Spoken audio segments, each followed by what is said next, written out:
So, Hellblade, Senua's Sacrifice. This is a game that makes you feel like you're going crazy, and I think that was the intention. It is one of these games that got a lot of press because it's an indie game, but they did so much with it on a small budget. It really looks and feels like a AAA game in all respects, except for maybe the length. It was a bit on the shorter side. But in this game, you play as Senua, and she is this girl in this Nordic atmosphere kind of setting, and she's basically going to get revenge for her lost lover and family. And there are so many cool things about this game. I gotta say, first of all, the voice acting is amazing. They actually, not only is the performance from the main character amazing, but they did some really cool stuff with the sound in this game. I've never played a game like this where the sound actually played an integral part of the experience. Right when you boot up the game, it tells you that the game is best experienced in using headphones so you can experience the 3D audio. And they actually did some cool stuff with it. I've never seen a game before that actually did some creative things with sound. So as you're going through the game, Senwa has obviously mental problems, and the whole game, the narrative is kind of a reflection of that, and definitely speaks a lot to mental illness. But the you kind of hear these voices in your head as you advance through the game, and that's why they want you to wear headphones. It's really cool how these sounds are used to guide you and give you hints and clues, and just overall set the very spooky mood. I really like the story. I will say that maybe it's just my ignorance of this kind of Nordic lore, but I was lost a few times, but I did get the general idea of what was going on. It's just a lot of the specifics were hard for me to follow. As far as the gameplay, this is essentially a puzzle slash action game.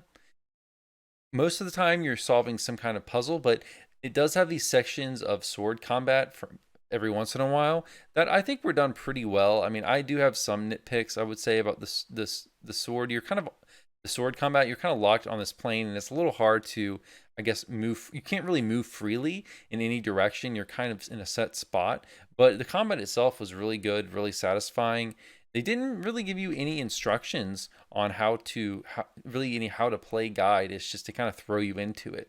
But it's really cool. I mean, the enemies are interesting. They get a little repetitive after a while, but it's still pretty interesting. And that leads me to my really only complaint with the game is that it did get a little repetitive, not just with the combat where you face kind of the same enemies a lot, but there's a rune puzzle that you see a lot over and over and over in the game where you have to kind of guide your character to a specific spot on the map and zoom in to find a certain symbol. And this is just repeated a lot. But overall, I don't think the repetitiveness was too big of an issue just because of the game's length. It was rather short. And the combat, was very satisfying. I will say, I'm not going to spoil the ending, but the ending itself was very interesting, and it actually confused me. I had to look it up because I wasn't sure if I missed something or I did something wrong. I wasn't sure why the game ended there, but it is a interesting creative take on on an ending. And what definitely wasn't what I would expect. It was at least interesting and different, I'll have to say. But overall, it was a great game, and it's something I do recommend. If you're on Game Pass, then definitely try this one out. It is a game that makes you feel like you're going crazy. The only caveat I will say is that if you actually do in your own life experience mental illness, a lot of anxiety, things like that, you might not want to play the game because it might be disturbing to you, or it might trigger those negative, I guess, those negative feelings you have, or your mental illness.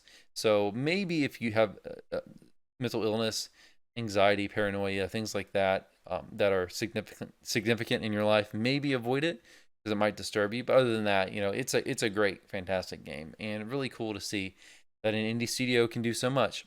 So guys, that's gonna be it for this video. I'll see you guys next time. I want to do more videos like this on this channel where I just talk about just random indie games I'm playing, because I do play Dungeons and Dragons Online, is probably my main game that I play, but I also enjoy playing a lot of console games as well, and I want to talk about those from time to time. So guys, hope you enjoyed this video, and subscribe if you enjoyed. I'll see you next time. Have a good one. Take care.